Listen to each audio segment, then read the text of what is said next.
Hi hello everyone, welcome to my channel. ఈరోజు ఎంతో tasty అయిన ఫిష్ కర్రీని ఎలా చేయాలో నేను మీకు చూపించబోతున్నాను. రైస్లోకి, చపాతీలోకి, దోశలోకి దేనిలోనైనా చక్కగా ఈజీగా తినేయచ్చండి. అంత టేస్టీగా యమ్మీగా ఉంటుంది ఫిష్ కర్రీ. ఇప్పుడు ముందుగా నేను 1.5 kg రెడ్ సందువ తీసుకున్నానండి. ఇది 1.5 kg తీసుకున్నాను. ఫ్రెష్గా ఉంది కదా, చక్కగా నీట్గా కడిగి శుభ్రం చేసి ఒక పక్కన పెట్టుకున్నాను. కర్రీ ఎలా చేయాలో ఇప్పుడు చూద్దాం.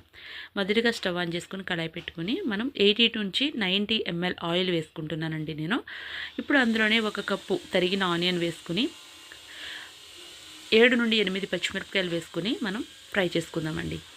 ఇలా కొంచెం ఫ్రై చేసుకుని ఇప్పుడు మూత పెట్టి కొంచెం సేపు ఒక 10 minutes మగ్గనిద్దామండి.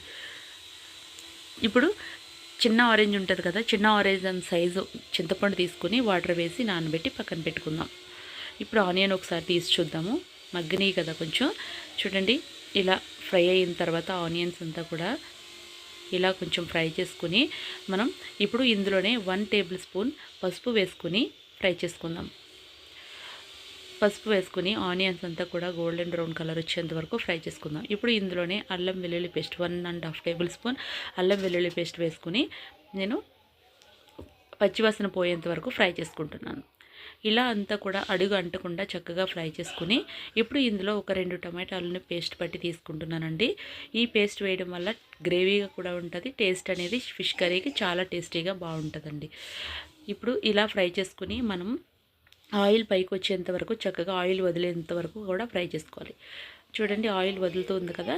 ఇప్పుడు మనం ఇందులోనే మనకు రుచికి సరిపడా ఉప్పు వేసుకుని అందులో నేను ఒక 6 టేబుల్ స్పూన్లు కారం వేసుకుంటున్నానండి. ఫిష్ 1.5 kg ఫిష్ ఉంది కాబట్టి ఒక 6 టేబుల్ స్పూన్లు కారం వేసుకుంటున్నాను. కారం తక్కువగా ఉన్న వాళ్ళు కొంచెం కారం ఎక్కువగానే వేసుకోవచ్చు. ఎందుకంటే ఫిష్లో కారం ఎక్కువ పడుతుంది కాబట్టి మనం ఎక్కువ క్వాంటిటీలోనే తీసుకోవాలండి. ఇలా కనుక మీరు చేసి పెట్టినట్లయితే ఇంట్లో అందరూ కూడా చక్కగా చాలా ఇష్టంగా తింటారండి. అంత టేస్టీగా ఉంటుందండి ఈ ఫిష్ కర్రీ.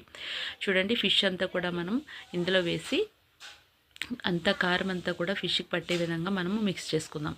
చూడండి, ఫిష్ పీసులన్నీ కూడా చక్కగా పెడుతూ ఉన్నాను. ఇలా పెట్టుకోండి మీరు కూడా.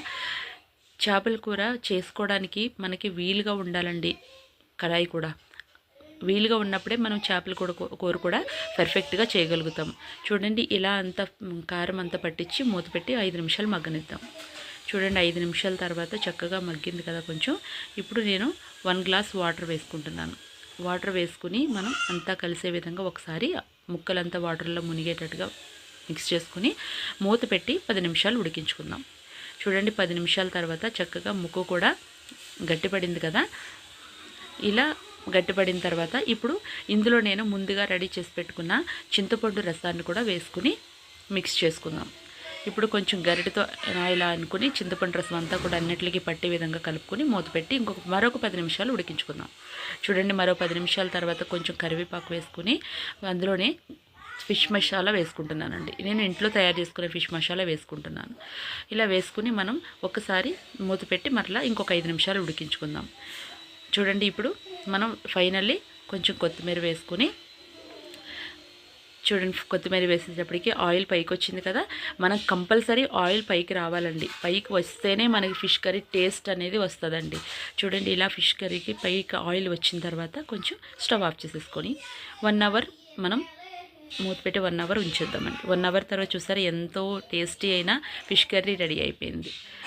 నచ్చిందా మీకు కూడా? అయితే మీరు కూడా ట్రై చేస్తారా? తప్పకుండా ట్రై చేయండి. లైక్ చేసి షేర్ చేయండి. Thank you for watching. Please subscribe.